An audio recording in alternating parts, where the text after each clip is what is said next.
Hello, good people, and welcome to the Amateur Hour. My name's Justin. My name's Tyler. I'm the one called Junior. And today's sponsors are EBXYA and Adam Stone. So, it's been a fantastic week. Well, certain things happened and didn't happen, so, I'm going to kind of update you without updating you. So recently we've had some things happen with one of our hosts, Tyler, to be more exact. And he's hopefully going to be back in the next episode. But yeah, I'll say most. I'll just say that. And I'll leave the rest up to... I'll leave it up to him to tell you. But with that said, today it's another one of just me and Austy Poo. We're here. Yes, sir. We're ready to record today. We're feeling good. We're feeling nice. But before we get into today's episode, I want to say and shout out again, thank you to those 41 subscribers. You guys are amazing. You guys are always listening. And thank you for your support. It means the world. Every like, too. We're seeing constant like ratios. Even if it's just one, you know who you are. Thank you so much. So, yeah. So I just want to give a shout out to you guys. And if you're listening and you're new or you're, constantly coming back, hit that subscribe button and that notification bell if you're on YouTube. And remember, we're on many different platforms. So if you want to listen to us besides YouTube and you want to drive, you want to do something and use your phone and not have to keep the video up, we are on actually SoundCloud, Spotify, and iTunes. Just so you guys know. And free to follow. Again, it's all free. Mostly ad-free. I mean, we do have our sponsors, but yeah, so please listen up. And it would be absolutely fantastic if you guys give us a follow. And again, we're on Instagram and Twitter, so please follow us on there to get all your updates. And I know sometimes we're a little bit wonky with it, but, we're indie. We're getting things working. We're getting things going. We had a social media individual, but unfortunately, they are no longer on the podcast with us. So... Austy, the Valentine's Day did pass. And listen, I know we talked about pressures of Valentine's Day, the light pressures, but there was a pressure that I forgot about that me and you were talking about. And you ever just scroll through Facebook or Instagram and you have these girlfriends and you run against their... how would you say, Instagram page, and you see them say, they're talking about Valentine's, and they start saying this. Well, my man did not ask me to be his Valentine, and I am upset, and I think all girls should have their man ask him to be their Valentine. And, I'm going to say this with, as others say, with peace and love. How do I put this? I think it's stupid, okay? I think it's cringy. I think it's dumb and all sorts of mess. And anytime I see that post, I laugh. I'm not going to lie. I laugh. Again, with peace and love. I love you guys out there, but gals, I mean. But... I think it's stupid. Austin, what are your thoughts? Am I the only one here? No, you're not the only one. I completely agree. I think this is so stupid. And one of the things I saw this girl. She's on TikTok. I can't remember. Joey something her name, but she's like verified on there. But she was on a podcast and she was telling the guy on the podcast that you absolutely, as a man, have to ask your girlfriend or wife of like 25 years. Like, you could be 85 been together, already had kids, they're all grown up and stuff. You still got to ask her. And if you don't ask her, then that gives, by this girl's definition, gives her the right to, if another guy asks her, to accept it and be somebody else's Valentine and do a Valentine's date with them. And I'm sorry, but like, if I don't ask you, does that mean like I have to ask you to be my girlfriend every single day? Another guy like, hey, can I be your boyfriend? You can say like yes. Like I just don't see the logic in it. Like I think it's really stupid. I think that's like a middle school, high school. Maybe you're like going on dates, but you're not like dating, or you're like early in the relationship. But like if you've been together like a year, like that's like a one-time thing. You ask her to be your Valentine one time, and then after that, she's always your Valentine. It's like just known, is what I think.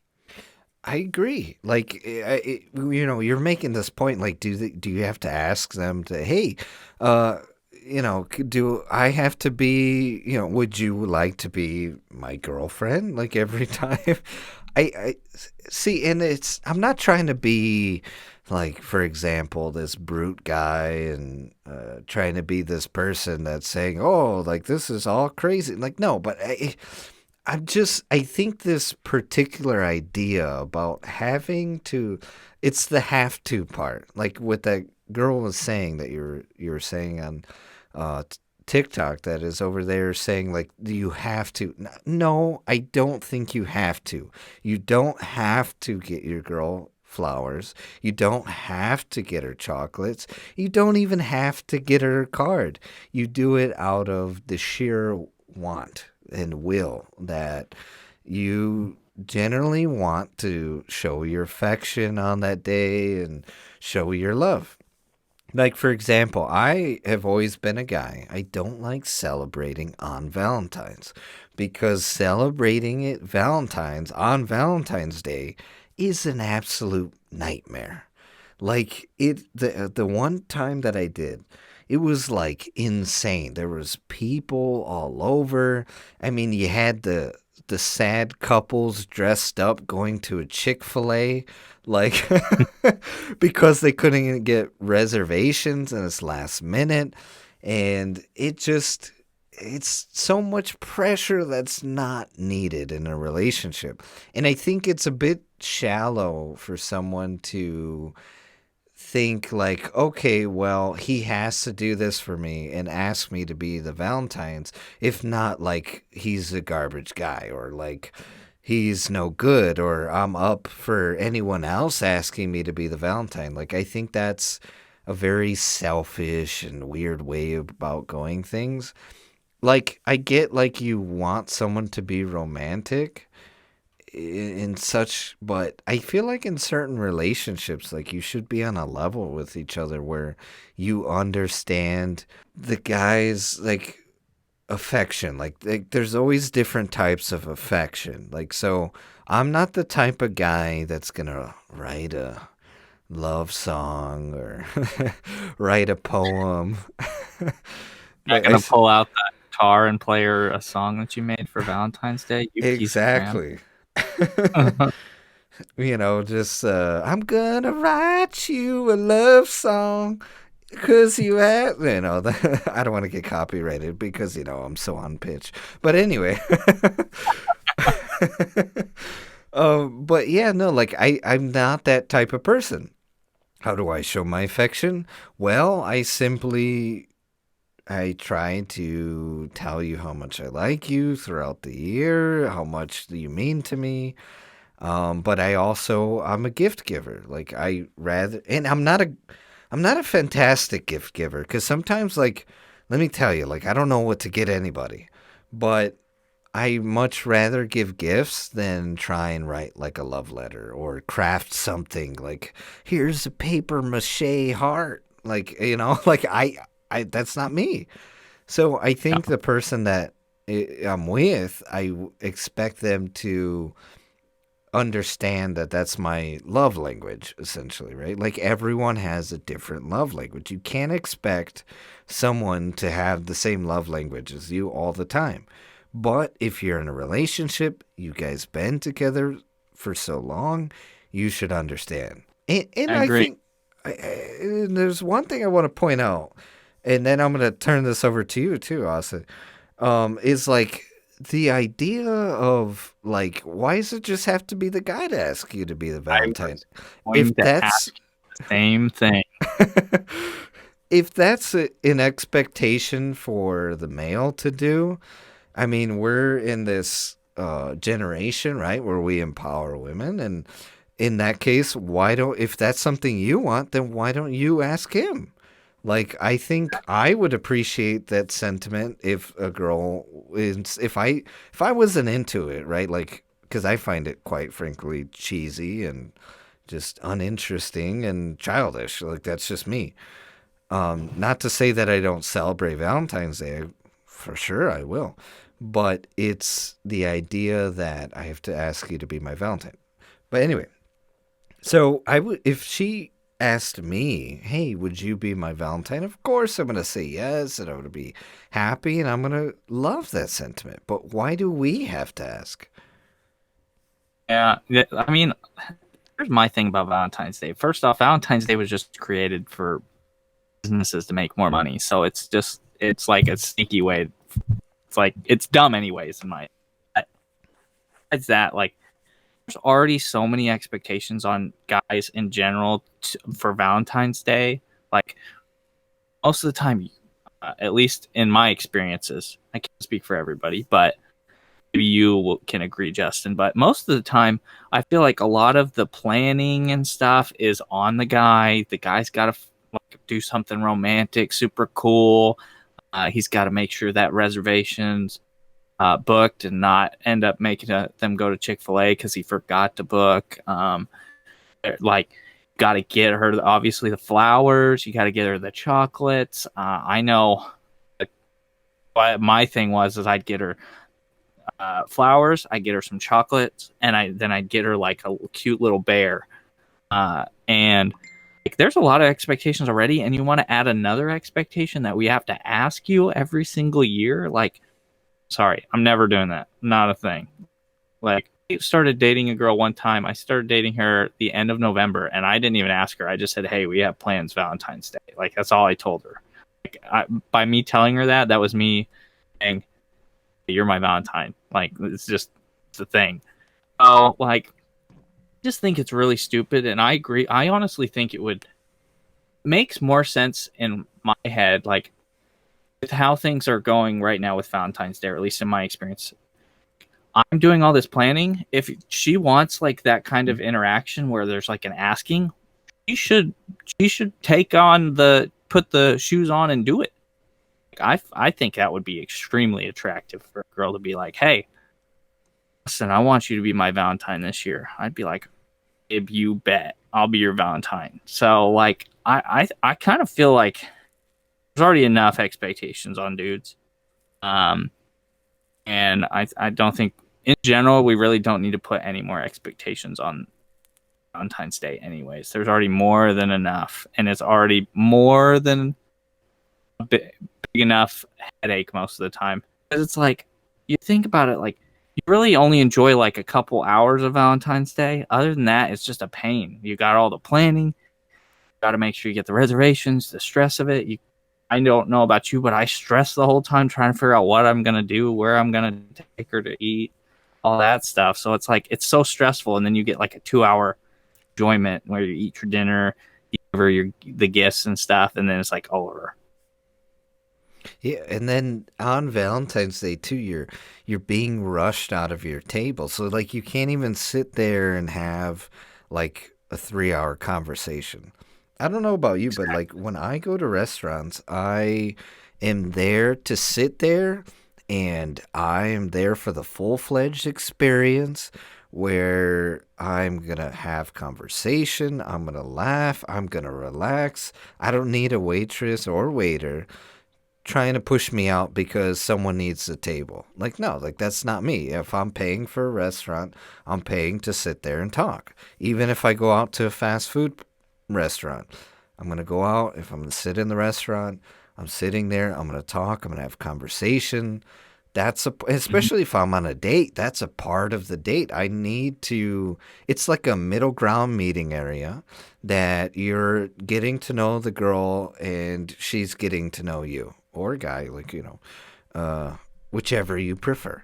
It's like that's your time for two different people to understand and get to meet each other in a safe spot, right? Because it's in public and stuff like that. And if you never talk to the individual really, you don't know who they are 100%, and you're just going on a date. So I think I don't know. It's an important time to just relax when you're at a restaurant. So in Valentine's Day, there's this full rush and push for people pushing you out. And this gets me into this other topic idea is that I believe in chivalry, right? Like I like, and I think it is chivalrous to get your girlfriend flowers and get her a heart, assorted chocolates or whatever chocolates she likes, and yeah, and even a card, right? Like it's a pressure. I don't think you have to, but I think it's chivalrous too. Like it's very nice, it's very sweet. But why does it always have to be the guy? Like we're in this a society where women like, they want to be empowered, they like to be empowered. So in that case I would offer the sentiment in return or the opportunity in return to say, well then why not, take the reins on asking the guy to be your valentine or taking him out for Valentine's Day, or even you proposing to him, asking his parents. I think that's like, it's different and it's unique and it's empowering. It should, because I know me as a guy, doing stuff like that generally does make me feel chivalrous, and it makes me feel empowered. Like I feel like proud. I feel like, wow. Like I can imagine the time when I asked that special someone to be my wife to be. So essentially, but why not, the female have that same feeling in a relationship? Like I 100% support and push for that to be a thing. Like, I don't know. I just, when I think about it, like I said, I just feel that I wish that was more of a thing. And if it is, because maybe it's just I haven't experienced it, I haven't seen it, I would love to hear your guys' story, or how you treat your man, or how he treats you, in the comments. Like, make this a conversation. I want to hear more and understand more about it. But what are your thoughts on this, Austin? I think the whole women empowerment movement is awesome, and I think it's a good thing, and it probably should have happened a whole lot longer ago. And so I think that, like, this is a perfect example of something that they could just take. Like, that's their thing. That's a thing that girls decide that they're going to do. I think that's really cool. It's like a lot of things.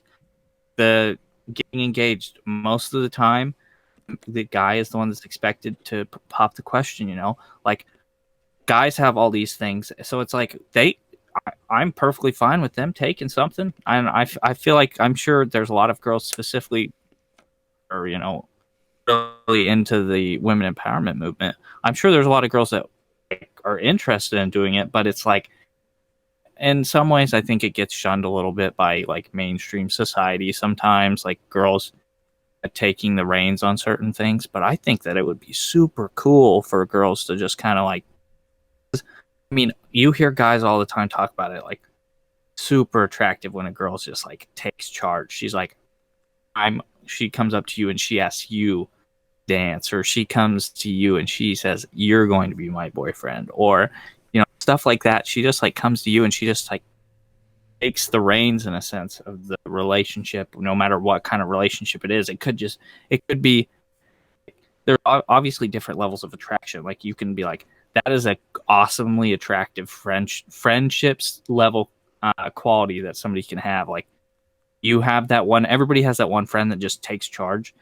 Like, handles like planning and stuff, and that's like a super attractive quality to have in like one of your friends in your group, that like takes over something. So like I think that it would be really cool for girls to, instead of just kind of letting the expectations be the expectations where guys have to do a lot of the stuff on Valentine's Day or in other aspects of the relationship, if they just grabbed it by the reins and did it, I don't think many guys would complain. Yeah, and it's part of too being a part of this generation is that I think for the most part, guys are a little bit more understanding that it's not like emasculating to have a girl ask you out. Like back then, that was like something that was so big, like, right? Like, oh my gosh, like you asked, I mean, she asked you, like, oh my gosh, like, and you're the guy? What the heck? And, and it's in certain beliefs that I think guys like do certain things and stuff like that. Like, right, like being able to pay the bills and all that stuff. But like I said, we're in a generation that should be more understanding. And like I said, here are the reins, ladies. Go ahead. Make that decision. Ask me out on a date. Like, ask me to be your Valentine. Like, just ask me to be your forever. Like, why not? I think that you should, especially in this time and in this society. So, with that said, ladies, take control. Don't put so much pressure on guys about Valentine's Day. I really think that, again, asking someone to be your Valentine when you're like already in a relationship, like if I wasn't in a relationship with you and I wanted to be cute, and like Austin was explaining, you want to be cute, you go to, if you're in junior high and you see that cute girl and you want to ask her to be your Valentine, I say go for it, right? There's no better thing. But to always ask her to be your Valentine, to me, it's cheesy. It's played out. It's, not the greatest. What can I say? But that's our opinion. And like I said, I want to hear you guys' opinion. So drop that in the comments. Let's have a conversation about it. Or even have a conversation amongst yourselves. Like I want to know. Maybe there's something that me and Austin aren't seeing. Maybe we're just too narrow-minded, flathead. I don't know. But We got that smooth brain. yeah. In the vein of Valentine's Day being in February, we all know is a cold, forsaken like month. Texas has had a lot of snow, right? And what this has been. Well, America has a lot of snow. We've had I see the biggest snowstorm in U.S. history. Yeah, it was a really big snowstorm, and like I don't know about you guys up there, but it's in Oklahoma and in Texas, we really don't get a lot of snow. I live in the more northern part of Oklahoma, so I get it a lot more often than people in Texas do. But when we get it, it is pretty disastrous. And as we saw down in Texas, it kind of messed them up pretty hard. Took out their power system basically, or really, really hurt it. And really exposed a lot of flaws. Because Texas is, I believe, the only state in the United States that runs off of its own power grid. Like, it doesn't share it with any other state. So, in all of Texas, it's having all these issues. They can't rely on like Oklahoma. They're not having the weather. Oh, well, can you just like pump some power down to us? They can't do that. So Texas was struggling a lot. And one of the things, I don't know how much you pay attention to it, but one of the things that kind of disappointed me, and it kind of speaks to how the United States has become as a whole, like as citizens, is that Texas is going through. Texas never gets snow. They aren't prepared for this stuff. What disappointed me was all of these people, especially people who are like influential in like the influencer YouTube, Instagram, like the social media scene. They were like making fun of these people. And there was a guy, I can't remember his name. He's really, really big on TikTok specifically. And he like basically turned it into a political thing. And it was like, why can't we just like feel bad for people sometimes, Like, why do we have to jerks all the time? Like, I don't know if you saw any of it, but it was just, to me, it's like something terrible could happen to, like, people died in Texas. People literally died. It was really, really cold. They were not prepared. And like, I get the whole, like, I can kind of understand people being like, well, they should have been prepared. Well, it's like, at the same time, like, it would be like somebody in Brazil having 100 bulldozers or whatever, snow plows, to make sure that if they ever got snow, like, I don't know how often they get snow, but I imagine they don't very often. Being like, if they got snow down there, being like, oh, well, they should have been prepared. If you don't get that all the time, like, I kind of feel like a waste of money. I know Oklahoma is not one of the wealthiest states, so we really don't have, like, we don't have a lot of snow plows. We don't really have a lot of salt trucks and stuff, so it takes a lot longer for them to fix our roads whenever get ice or stuff like that. Whereas, like, over by you, Indiana, Illinois, Michigan, get it every single year, multiple times. They're just like, well, they already know what to do. They have all of the machinery ready to go, so they can knock it out really quickly. It's not as big of a deal, but on here, it's a whole lot bigger a deal. And it was just, I don't know if you feel the same way, but I just kind of feel like it was a little disappointing to see the reactions people outside of Texas had to the situation Texas was in. I didn't really pay, unfortunately, too much attention because I've been doing my best, right, to stay out of too much social media or too much, I don't know, of like what's happening on the world. To be fair and to be quite transparent, I'd like to only keep involved in what's happening for the sake of the podcast.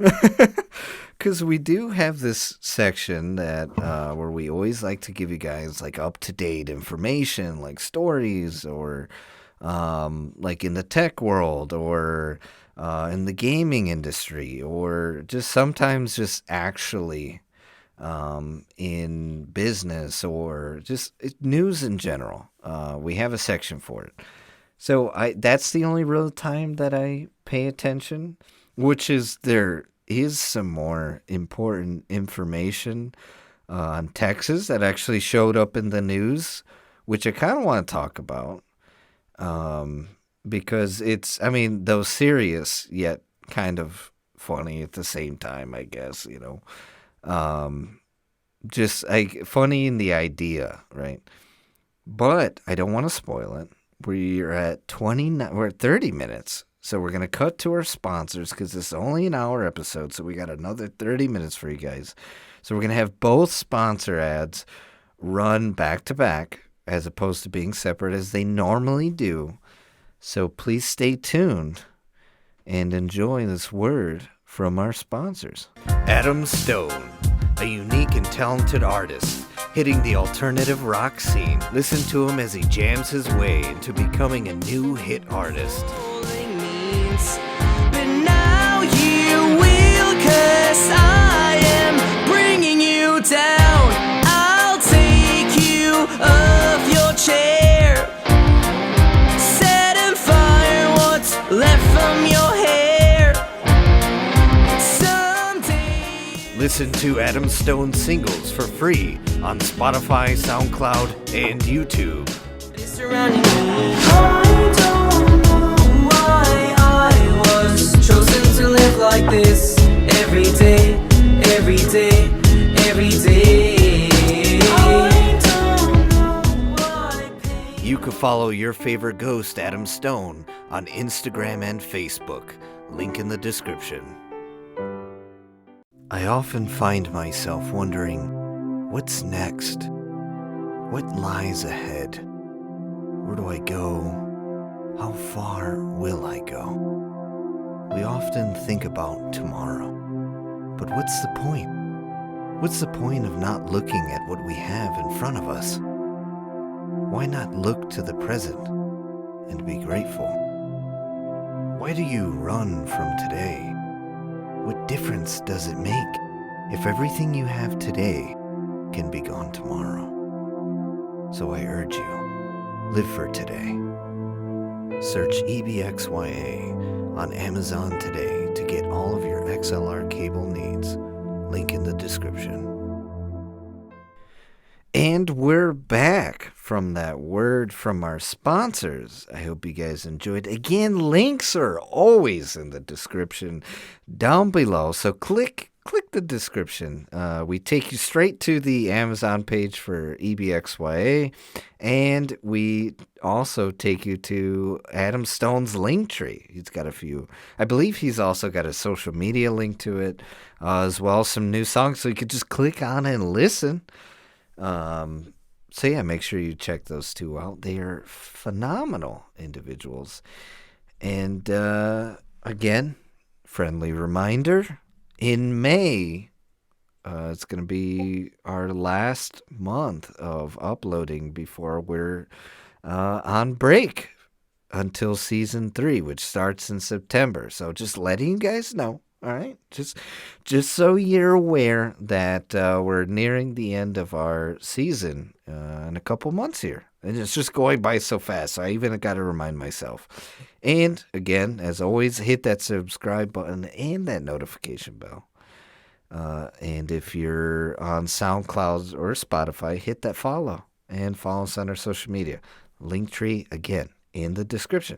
But with that said, we were talking about Texas and the idea that Texas has a snowstorm and they have no clue what to do. And I did that for wordplay. So would you like, would you like to tell us about it? So, as we were talking about a little bit before, I'm from Oklahoma, so we hear a lot of news. We're a smaller state. Texas is the saying, everything's bigger in Texas. Well, apparently Texas, it's a really big idea and has a lot of steam behind it. Texas wants to leave the United States. This is not the first time that they have talked about this.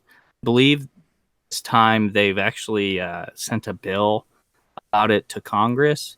Well, maybe this is the furthest they've gotten before. Maybe they're like a little more serious than the last few times. But I think it's kind of funny because of the fact that, if I remember right, in 2012, and I believe that's when President Obama was reelected for his second term, exact same thing happened in a sense. They threatened to leave the United States, and blah, blah, blah, blah. Never happened. Years later, they're still with us.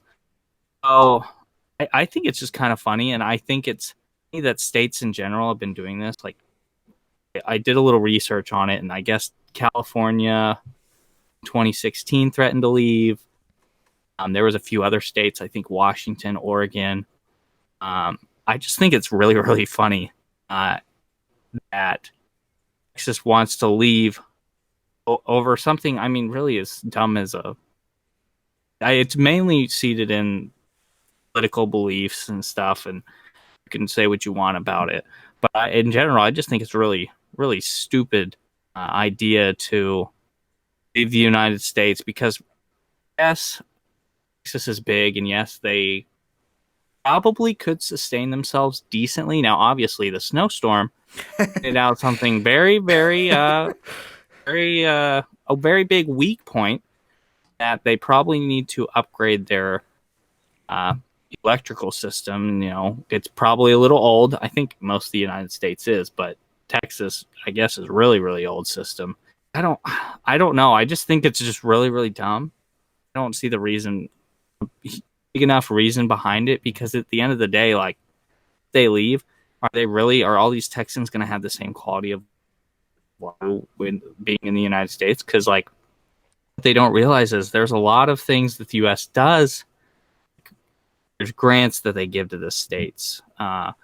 They, in a sense, they protect Texas. Say if Mexico decided they wanted to start war, the first place they're going to start attacking would be Texas. So if that were to happen, the United States would protect Texas, whereas if Texas decides to leave, it's a little sure they'd probably ally with Texas, but like don't have as much skin in the fight. So I don't know. What do you think about it? I think it's pretty dumb. I think it is really stupid. Like, I think that's the word of the day today. Stupid. It's the best way to describe it. I agree with you. Not to make too light of the situation, because there was, unfortunately, 20 fatalities in Texas, as far as I'm aware, that were reported due to the snowstorm. But, like, this snowstorm, like, you told me about this story literally before, like, the snowstorm happened. And then the snowstorm happens, and they're in mayhem. Like, and I was thinking, what I'm laughing at is just the irony of the situation. That's what's making me laugh, is the irony that, like, Texas would be like, yeah, we can sustain ourselves just fine. Like, let's be our own country. And they can't even handle a snowstorm properly without the assistance of course, our U.S. government, which is, there's no problem if you're a state. Like, of course, I think if you're a state or province of the U.S., you deserve as much help and assistance as the U.S. can give you, right? Because you are part of this country. But now, if you're claiming to want to be your own country or be not part associated with the U.S., what happens when I don't know, like, a snowstorm, and what is it? I think it was like, who's Ted Cruz? Like, is he the senator, a state governor, or something like that? I believe he's the governor. I'm not 100% certain on that. Yeah, do a quick Google and feel free to interrupt me when you get that information. But The senator. Okay, so you have your state senator go on vacation when all this is happening. Is that the senator you want to represent you, essentially, if you're your own country? Like, come on. Like, how is that support for hey, I want to be a country. I'm going on vacation. See ya. Like, can you imagine if, like, our president, Democrat or Republican, decided, I'm going to go on vacation. America, you deal with it. See you later. Like, no. That's ridiculous. That would be bad. Yeah. It would be like when we were in the war in Iraq, Afghanistan, if like George W. Bush had been like, all right, well, I'm going to go to the Caribbean for like a week or two for vacation. You guys deal with this situation, Yeah, he's like, it's a little wild. Exactly. Or like, yeah, I'm going to Dubai. Like, what? Like, you would be mystified, that your commander-in-chief decided to leave. Like, it doesn't matter, like, who or even what sort of, like, political stance. I think it's dumb. You don't go on vacation when your state's under a rough patch. Or a country. Like we just made that comparison. So them wanting to be their own thing, I just don't think it's right? Like, yeah, okay, you have sustainability because you got a lot of natural resources, right? They got with a lot of oil. I don't know if they're super big into coal. But regardless, is like you have all these sort of natural gases and stuff like that you have to probably sustain your economy for the most part. But I just do not think it would be smart. And I think it's just absolutely ridiculous. And you even made a point that I didn't even think about. What happens when Mexico says, hey, you know what? We kind of want a new province. We're going to invade. And then now Texas is now part of Mexico, and there you go. You don't have you don't have, right, like essentially that fine line, that little border. Like now it's going to be all awkward. And what happens, now you're part of Mexican territory. Essentially, you're not a part of the U.S. You're not affiliated, and I don't know. I just feel like that just uneven, like just makes the playing field like very uneven. So no, it's not a smart idea. It's ridiculous. Let this snowstorm be a realization that, like, maybe we should stay part of America, like, and have that federal assistance too. Like you're not going to have a National Guard. You're not going to have there's just so much logistics that I don't feel like they're thinking about, or they're just being selfish, and it's like they're politicians or something like that, like wanting to benefit somehow in some way financially, as opposed to having to share possibly with government and pay government taxes. So there's that whole aspect of things too. And I think another thing that just kind of like comes to mind is the idea of that global warming, right? Like, and now we're experiencing worse and worse storms, because global warming doesn't mean no snowstorms. What it means is worse snowstorms.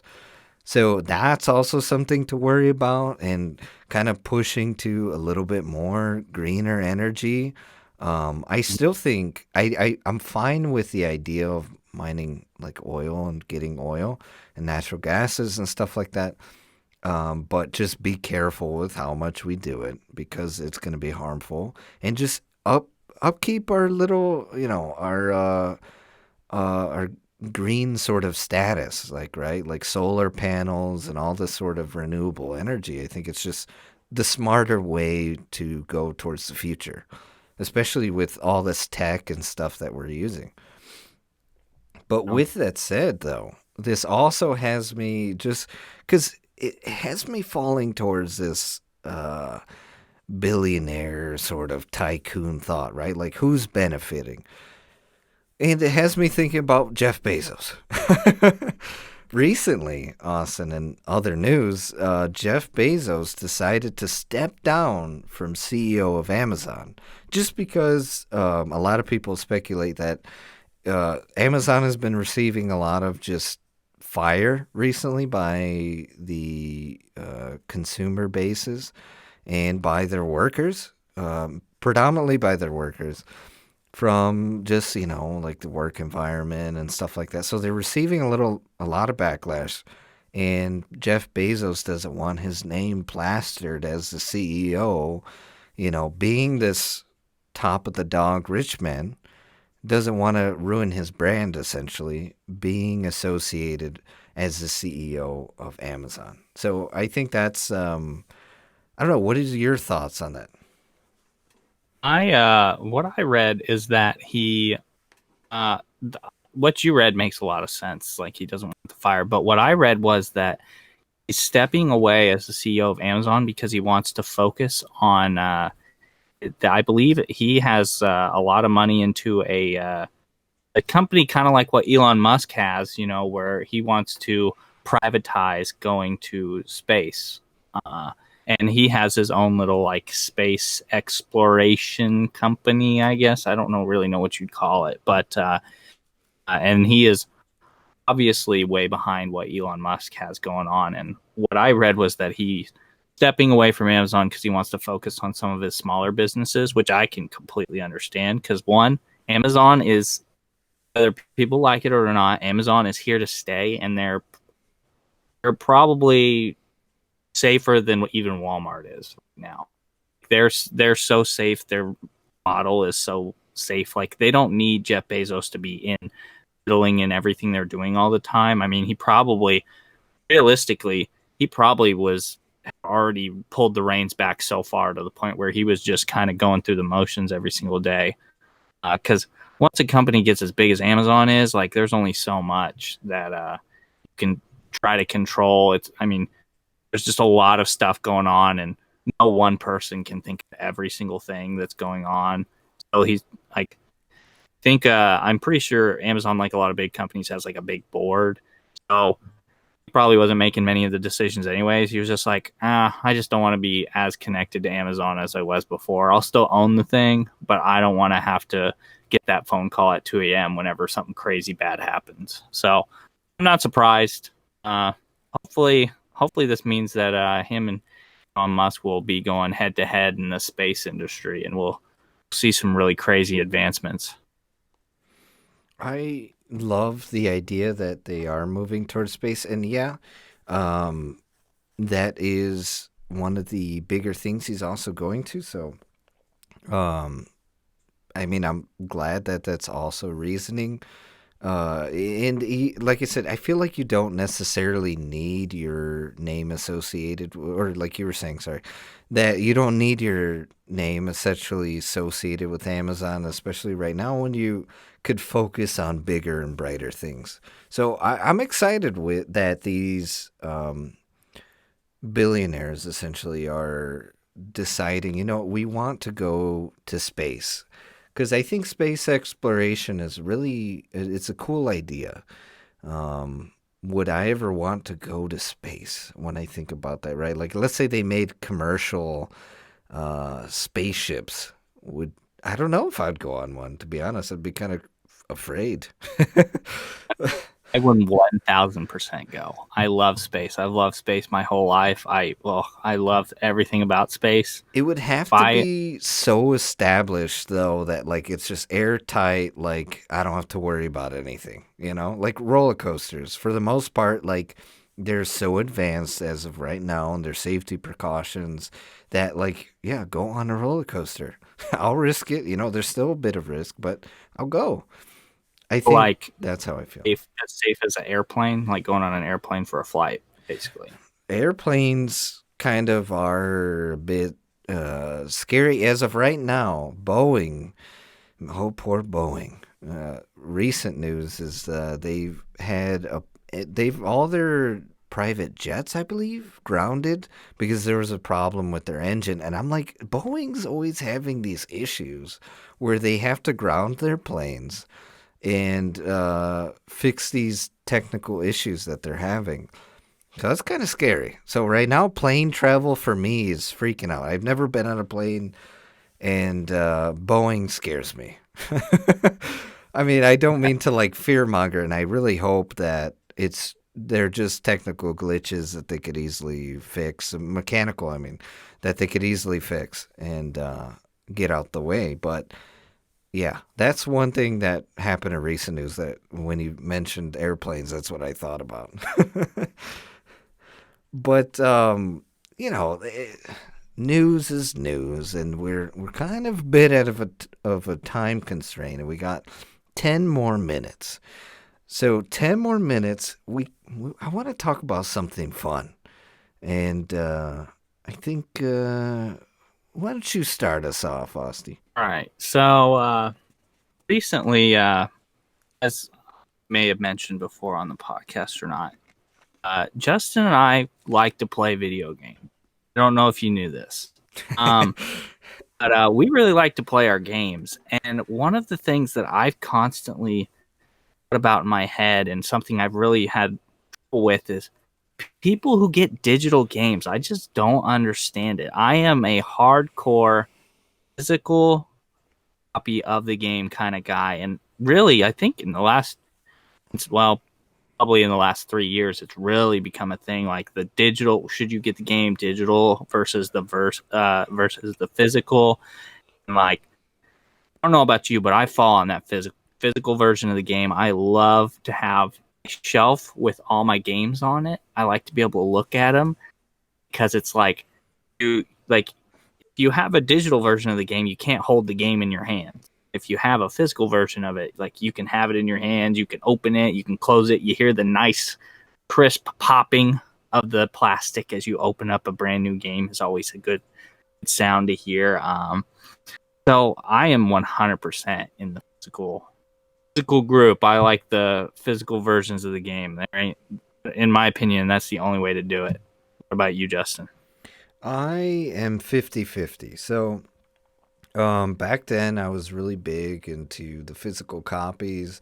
Like, for example, for Xbox 360 and Xbox, I was always getting physical copies, and I'm still collecting physical copies to the original Xbox because I know that there's going to come a time I'm not going to be able to find them, and I want them.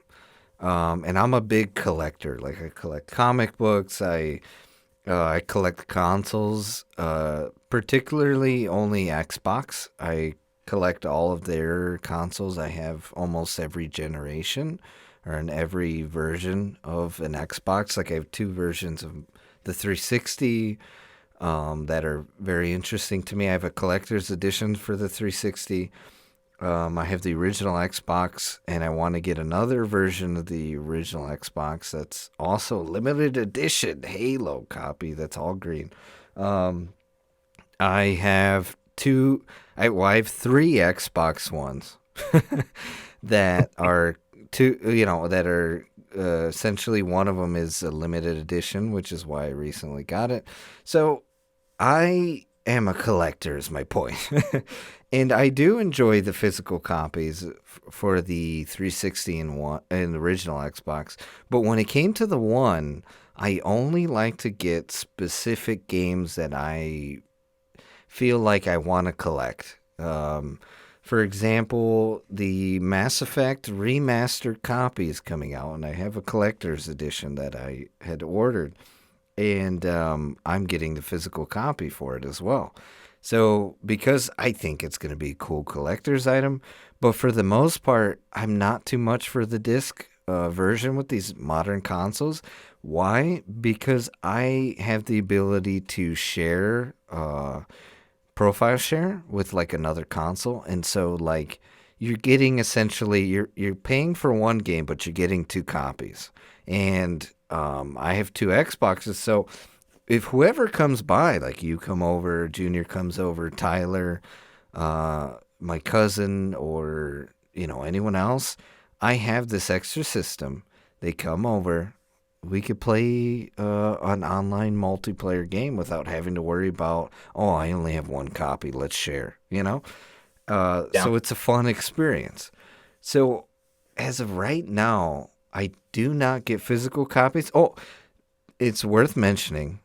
I get the physical copies for the Switch. The Switch, reason being, Switch has a small memory slot. Like, there's not a lot of memory on it. Plus, it's really easy. There's small little chips, essentially, right? That you're just sliding in little cartridges. And it's super easy. And honestly, it just feels nice to click a cartridge right into the Switch. So if I was anyone out there, I would get physical rather than digital on the Switch. But as of recent years, I have not been getting as many hard copies as I used to, like these physical copies of video games.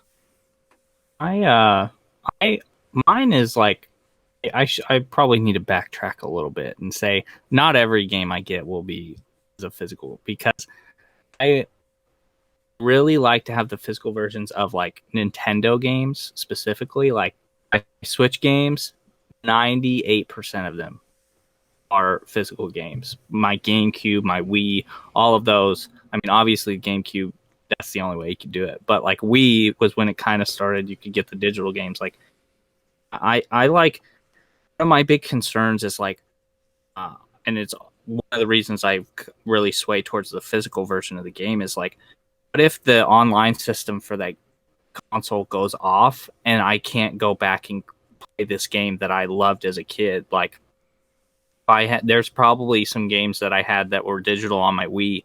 I don't know if I can go back and them back and play them again, because I don't think the Wii's like network is up anymore. So that's always been one of my concerns. Now, like, certain games, like with this new Xbox, I've yet to get a physical version of a game. I just know it's like, there's not many games out, but also it's just the thing that always has started to frustrate me is that I don't like to have to go to the disc tray and pop the discs in and out. And I like to use my Xbox from home. I like to have like a movie or some kind of sound going on.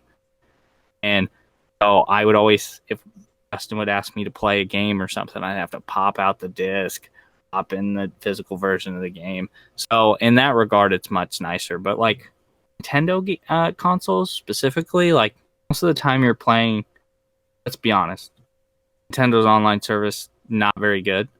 Most people don't really play those games online anyways. It's mainly everybody's at somebody's house and you're just playing co-op together. So I think probably, I guess I'd probably say 75-25. I'd rather have the physical version, but certain consoles, I'm going to go digital for sure. It's worth mentioning, too, that I don't want physical copies going away. Like, that's one thing that does scare me, right? Like, that we're going to digital society, right? Like, where now we're having, we, as I stated before, we talked about this in the podcast, but Google Stadia was this idea of a streaming service for video games. You could stream it anywhere and everywhere. Whatever game you want, you click it and it's boom. It's going to instantly work and it's going to run smoothly and it's going to be beautiful and everything. And I think that's where we're headed more, because now Xbox has this sort of service where you can play off your phone, you could play off your laptop, and it's still in beta, but they're now moving to this streaming service with their Game Pass.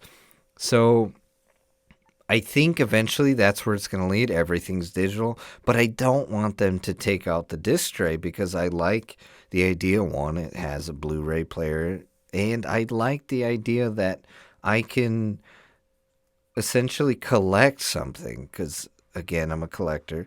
So collecting this video game case or this limited edition steelbook case, or so all these different games that I really like, I want to be able to make those purchases and physically hold it in my hand. And as for, I've also had the fear, like, okay, well, digital games are going to be scary, because what happens when the network doesn't exist anymore? Your game's just gone. Well, it is worth mentioning, on Xbox, if you set your system as your home device, you actually can download the game and it stays within the memory without having to pull from the network. So even if you're playing offline, your game will work, because it runs off the genuine download, not the network. So I would say that's something maybe you don't really have to worry about too much.